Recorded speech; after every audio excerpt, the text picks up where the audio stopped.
नील कमल और लाल कमल बंगाल की लोक कथा। एक राजा की दो रानियां थीं। उनकी एक रानी राक्षसी थी, पर यह बात किसी को मालूम न थी। दोनों रानियों का एक एक बेटा था। अच्छी रानी के बेटे का नाम था कुसुम और राक्षसी रानी के बेटे का नाम था अजीत। दोनों में बहुत मेल मिलाप था। राक्षसी रानी के मन में कालापन था। वह रक्त पिपासु थी। दोनों भाइयों का प्रेम उसे एक आंख नहीं सुहाता था। वह हमेशा इस ताक में रहती थी कब सौत के बेटे को मारकर उसके नरम नरम मांस का शोरबा बनाकर पिएगी। उसकी मनसा को उसका सगा पुत्र बहुत अच्छी तरह समझता था, अतः वह कभी कुसुम का साथ नहीं छोड़ता था। गुस्से से राक्षसी रानी दांत पीसती रहती थी। मौका न मिलने से वह दोष त्रुटि ढूंढती, अपनी दृष्टि शक्ति से सौत का खून चूसती रहती। फलंतः अच्छी रानी दुर्बल होती गई और एक दिन उसने बिस्तर पकड़ लिया। 2-3 दिनों में उसका देहांत हो गया। सारे राज्य में शोक छा गया, परंतु असल कारण किसी को समझ न आया। राक्षसी रानी कुसुम को तो सताती थी, अपने पुत्र को भी उसका साथ देने के लिए धिक्कारती थी। एक दिन अजीत ने कुसुम से कहा, भैया जाने दीजिए, हम लोग उनके पास और नहीं जाएंगे। उन लोगों ने उस राक्षसी माँ के पास जाना बंद कर दिया, परंतु राक्षसी माँ का अत्याचार फिर भी जारी रहा। अजीत अपने दिल को कड़ा कर सब सहता रहा, पर नरम दिल वाला कुसुम धीरे धीरे सूखता गया। रानी ने जब देखा कि उसका सगा बेटा ही उसका शत्रु बन गया है, तो वह एकदम जल भुन गई। एक रात राजा के हाथी खाने में एक हाथी की मौत हो गई। घुड़साल में एक घोड़ा मारा गया और गौशाला में एक गाय मृत पाई गई। राजा का गुस्सा सातवें आसमान पर चढ़ गया। दूसरी रात राजमहल में शोरगुल सुनकर राजा चिंगार उठे और तलवार लेकर अपने कमरे से बाहर निकले। सोने के पलंग पर अजीत और कुसुम सोए हुए थे। एक बड़ा राक्षस कुसुम को उठा लाया। इससे पहले कि राजा कुछ करते, रानी ने अपना एक केस तोड़कर राजा पर फेंक दिया।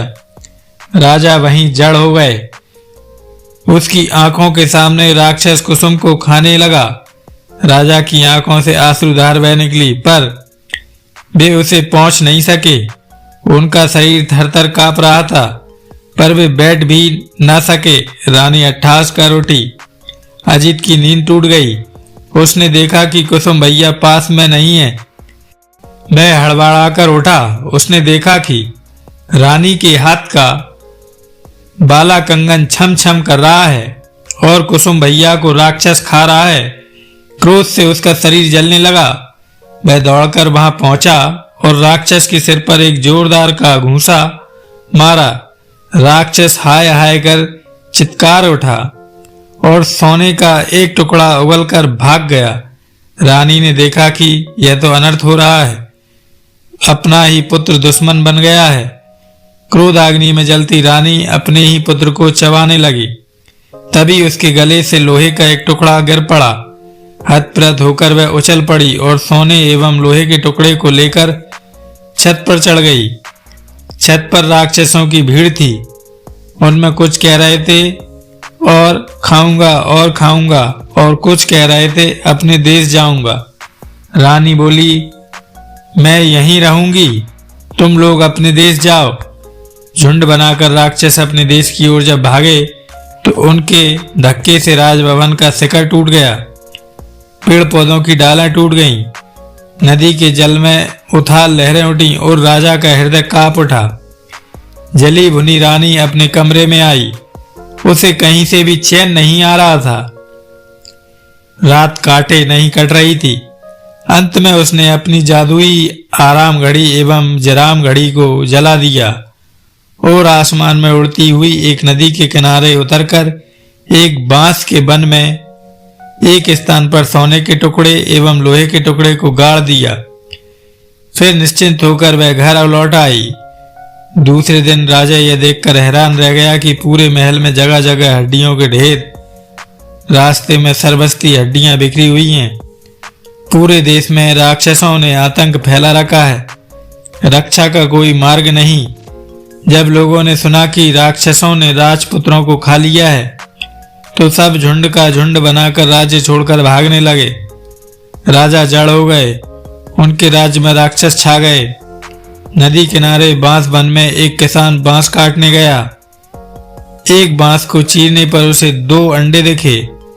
उसे समझ में नहीं आया कि वे सांप के अंडे थे या किसी और प्राणी के, अतः उसने अंडों को फेंक दिया। अंडे टूट गए।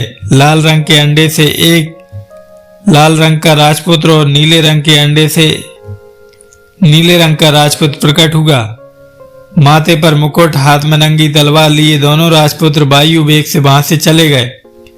डर से किसान मूर्छित हो गया।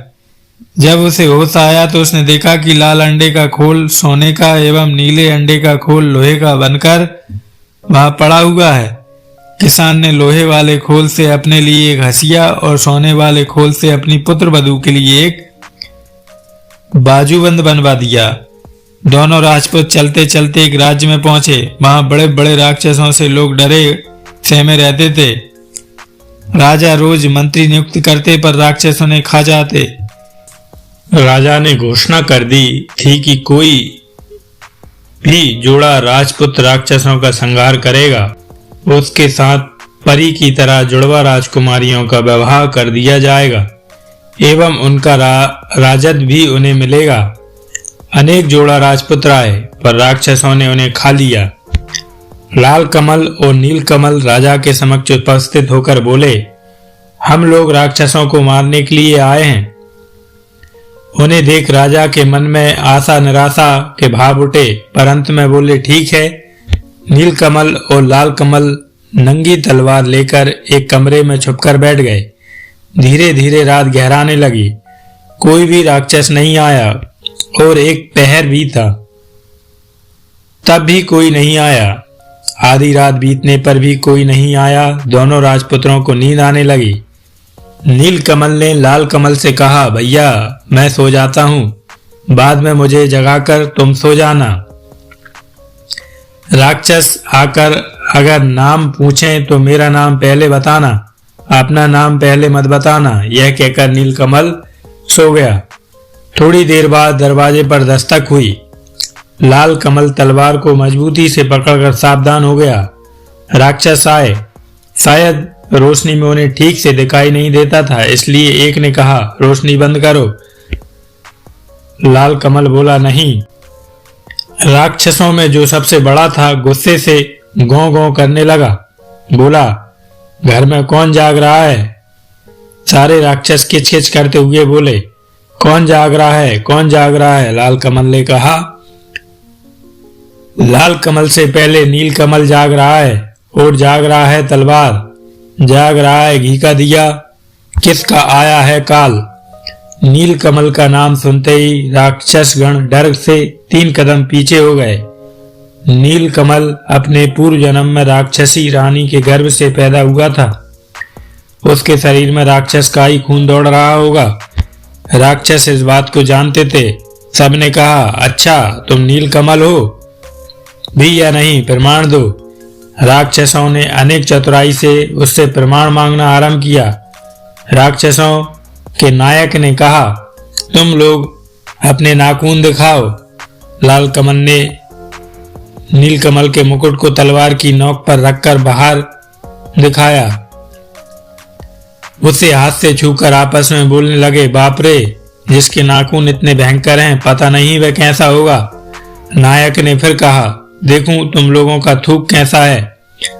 लाल कमल ने तलवार द्वारा दिए के गरम घी को उन पर छिड़क दिया। राक्षसों के रोए जलने लगे। वातावरण में दुर्गंध फैल गई। राक्षस गण गौं गौं करते हुए भागे। थोड़ी देर बाद फिर आकर वे बोले, तुम लोग अपनी जीभ दिखाओ। लाल कमल ने अपनी और नील कमल की तलवारों को दरवाजे की फांक से बाहर निकाल दिया। राक्षसों के नायक ने दोनों तलवारों को अपने हाथों से कसकर पकड़ लिया और सभी राक्षसों ने उससे कहा, अब मैं जीभ को खींचकर उखाड़ लूंगा। तुम लोग मुझे पकड़कर खूब जोर से खींचो। सबने जोर लगाकर खींचा। फिर क्या था, नंगी तलवार की धार से उनके दोनों हाथ कट गए और काले रक्त की धारा बहने लगी। चिल्लाते हुए सभी राक्षसों के सिरों को लांघकर नायक राक्षस भाग गया। बहुत देर बाद नायक राक्षस फिर कहीं से लौटकर आया और पूछा, कौन जाग रहा है, कौन जाग रहा है। बहुत देर तक किसी राक्षस की आहट ना पाकर लाल कमल निश्चिंत हो गया था। उसे नींद आने लगी थी। उस अवस्था में उसके मुख से निकल गया, लाल कमल जाग रहा है, और उसकी बातें मुंह में रह गईं और दरवाजा तोड़कर सभी राक्षस लाल कमल पर टूट पड़े। घी का दीपक उलट गया, लाल कमल का मुकुट गिर गया। वह चित्कार कर बोला, भाई नीलकमल की नींद टूट गई। उसने देखा राक्षस हैं। अंगड़ाई लेते हुए उसने कहा, आराम छड़ी विराम छड़ी, जाग रहा है रे कौन? देख जरा दरवाजे पर मेरी नींद तोड़ रहा है कौन? नीलकमल की आवाज सुनते ही सारे राक्षसों की सिट्टी पिट्टी गुम हो गई। वे अधमरे हो गए। नीलकमल ने घी के दिए को जलाया, फिर सभी राक्षसों को तलवार से काट डाला। राक्षसों को मारकर हाथ मुंह धोकर दोनों निश्चिंत होकर सो गए। दूसरे दिन सुबह राजा ने देखा दोनों राजपुत्र एक दूसरे के गले में हाथ डालकर सो रहे हैं। उन्हें ऐसा लगा मानो दो लाल अड़हुल के फूल हैं। चारों ओर राक्षसों की लाशें पड़ी हुई हैं। देखकर राजा गदगद हो गया। दोनों भाइयों को जोड़ा राजकन्या एवं राजपाट मिल गया। उधर राक्षसी रानी ने राजभवन में अपना आधिपत्य जमा लिया था। आई राक्षस एवं काई राक्षस नामक दो राक्षस दूतों ने उन्हें राक्षसों की मरण कथा की सूचना दी। सुनकर रानी हतप्रद होकर अपनी छाती पीटने लगी और बोली, आई रे काई रे, अब तो मैं नहीं बचूंगी रे। राक्षसी रानी के कहने से आई काई दोनों राक्षस दूत सिपाही का वेश धारण कर नीलकमल एवं लाल कमल की राजसभा में गए और बोले, छाती में कील पीठ में कील, हमारे राजा को जब तक राक्षसों के सिर का तेल नहीं दिया जाएगा उनकी बीमारी दूर नहीं होगी। लाल कमल नीलकमल ने कहा, ठीक है, तेल ला दूंगा। नई तलवार में धार देकर दोनों भाई एक जंगल पहुंचे। एक विशाल बरगद के पेड़ के नीचे विश्राम हेतु बैठे। पेड़ पर एक बैंगमा बैंगनी पक्षी का घोंसला था। बैंगमी ने बैंगमा से कहा, काश कोई दयालु व्यक्ति होता जो अपने 2 बूंद रक्त से हमारे बच्चों के प्राणों की रक्षा करता।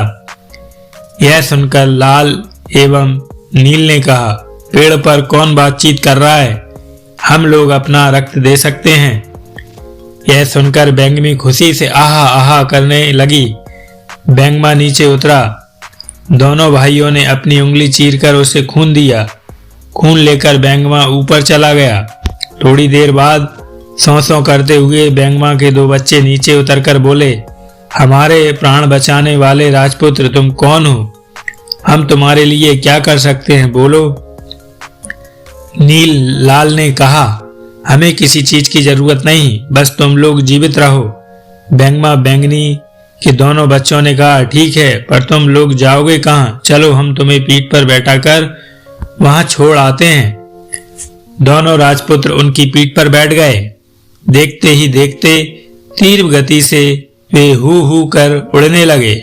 नदी नाले जंगल पहाड़ चंद्र सूर्य को पीछे छोड़ वे शून्य में उड़ने लगे। 7 दिन 7 रात तक लगातार उड़ने के बाद 8वें दिन वे एक पहाड़ पर उतरे। पहाड़ के नीचे मैदान, मैदान के उस पार राक्षसों का देश। नीलकमल ने कुछ उड़द के दाने चुनकर लाल कमल के कोंच में रखते हुए कहा, लोहे की उड़द चबाने के लिए वे कहेंगे तो इसे चबाना। उसके बाद वे आगे बढ़ने लगे। मैदान को पार करते ही राक्षसों के एक दल ने उन्हें घेर लिया और वे चिल्लाने लगे, हाउ माऊ काऊ, मनुष्य गंध पाऊ, पकड़ पकड़ कर खाऊ। उन्हें देखते ही नीलकमल ने चिल्लाकर कहा, नानी माँ हम लोग आए हैं, तुम्हारा नीलकमल गोद में उठाकर हमें ले चलो। ठहरो ठहरो, रुको रुको कहकर सभी राक्षसों को रोककर लंबे लंबे हाथ पैर वाली विशाल जटा वाली एक बूढ़ी राक्षसी ने आकर नीलकमल को गोद में उठा लिया और मेरा नीलू मेरा नाती कहकर दुलार करने लगी। नानी के शरीर की दुर्गंध से नीलकमल को उल्टी आ रही थी। लाल कमल को देखकर वह बोली, तुम्हारे साथ वह कौन है रे? नीलकमल बोला, वह मेरा भाई है नानी, भाई। बूढ़ी बोली, तब मानुष गंध क्यों पा रही हूं? अगर मेरा नाती है तो लोहे की उरद खाकर दिखाए। इसके साथ ही उसने अपनी नाक से 5 लोहे के उड़द निकालकर लाल नाती को खाने के लिए दी। लाल कमल को पहले से ही पता था। उसने चुपचाप लोहे की उरद को अपने कपड़े में छिपा लिया और सचमुच की उरद निकालकर कटर कटर करके चबाने लगा। बूढ़ी राक्षसी को विश्वास हो गया कि लाल कमल उसका नाती ही है। खुशी से वह गदगद हो गई। दोनों नातियों को गोद में लेकर वह दुलार करने लगी। लेकिन लाल कमल के शरीर से मानुष गंध पाकर उसकी जीभ में पानी आने लगा। अपने नाती को वह कैसे खा सकती थी? अतः दोनों को लेकर वह अपने घर चली आई। उस पूरे देश में सिर्फ राक्षस भरे हुए थे। चारों ओर राक्षस कुल बुला रहे थे। पृथ्वी से मनुष्य जीव जंतु आदि को मारकर पूरे देश में बिखरा दिया गया था। लाल नील राक्षसों के कंधे पर बैठकर घूमते और देखते कि हर ओर मरे हुए सड़े हुए मनुष्य जीव जंतु बिखरे पड़े हैं। दुर्गंध ऐसी कि भूत भी भाग जाए। लाल ने कहा, भाई लगता है सारी पृथ्वी उजाड़ हो गई है। नीलकमल चुप रहा, लेकिन उसने मन ही मन ठान लिया कि पृथ्वी को अब इन राक्षसों से बचाना होगा। जब रात गहरी हो गई, निशाचर राक्षस अपने बाल बच्चों के साथ 7 समुद्र पार सभी राज्य में उत्पात मचाने, मनुष्य जीव जंतुओं को मारकर लाने के लिए चले गए। तब नीलकमल लाल कमल को साथ में लेकर राजमहल के दक्षिण की ओर स्थित एक कुएं के पास पहुंचा। वहां उसने लाल कमल से कहा, भैया मेरे कपड़ों को पकड़ो। कपड़े देखकर नीलकमल कुएं में उतरकर एक तलवार और एक सोने का डिब्बा लेकर बाहर निकला। डिब्बे को खोलते ही जीवन काटी एवं मरण काटी नामक एक ततैया और ततई बाहर निकले। जीवन काटी में राक्षसों के प्राण एवं मरण काटी में उस रानी राक्षसी के प्राण बसते थे। नीलकमल ने जीवन काटी को अपने पास रखा एवं लाल कमल को मरण काटी थमा दिया। जब दोनों ततैयों के शरीर में हवा लगी, तब राक्षसों को घबराहट होने लगी। पृथ्वी पर जड़ पड़े राजा के देश में राक्षसी रानी की नींद में लुढ़क गई। पृथ्वी पर गए राक्षस तेज कदमों से नदी पर्वत लांघ कर लौटने लगे। यह देख नीलकमल ने जीवन काटी ततैये के दोनों पैरों को तोड़ दिया। सारे राक्षसों के दोनों पैर टूट गए। राक्षस दोनों हाथों के बल पर तेज गति से आने लगे।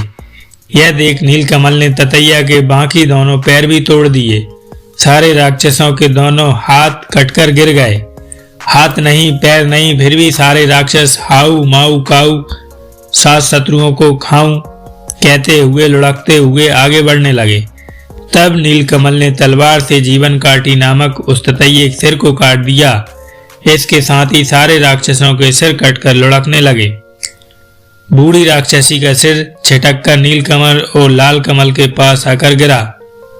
नीलकमल और लाल कमल ने उस बूढ़ी राक्षसी के सिर को एक नए कपड़े में बांधा और मरण काटी नामक ततैये को सोने के डिब्बे में डालकर बैंगमा बैंगमी को पुकारा।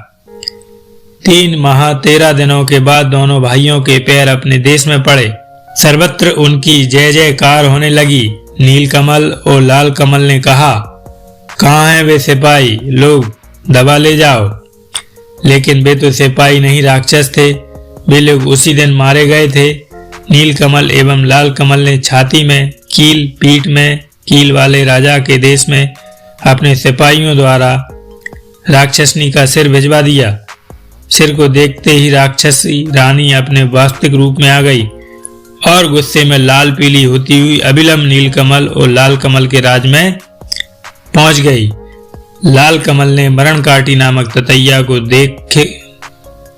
सोने के डिब्बे से बाहर निकाला। उसे देखते ही राक्षसी रानी के प्राण उड़ गए। राक्षसी रानी के मरते ही जड़ हो चुके राजा का रोग भी दूर हो गया। स्वस्थ होने पर राजा ने सारे राज्य में ढोल पिटवाया। प्रजाजनों ने आकर पूछा, हाय हमारे राजकुमार अजीत और कुसुम कहाँ हैं? राजा ने भी दीर्घ श्वास छोड़ते हुए कहा, हाय कहाँ हैं मेरे सुपुत्र? तभी राजभवन के बाहर ढाक ढोल बजने लगे। थोड़ी देर में नील कुसुम एवं लाल कुसुम एक दूसरे के गले में हाथ डाले राजा के सम्मुख उपस्थित हुए। राजा ने पूछा, क्या तुम लोग मेरे अजीत और कुसुम हो? प्रजागण एक स्वर में बोले, हाँ हाँ यही हमारे अजीत और कुसुम है। उसके बाद दोनों राज्य एक हो गए। नील कुसुम और लाल कुसुम इलावती और लीलावती के साथ दोनों राज्यों में शासन करते हुए सुखपूर्वक रहने लगे।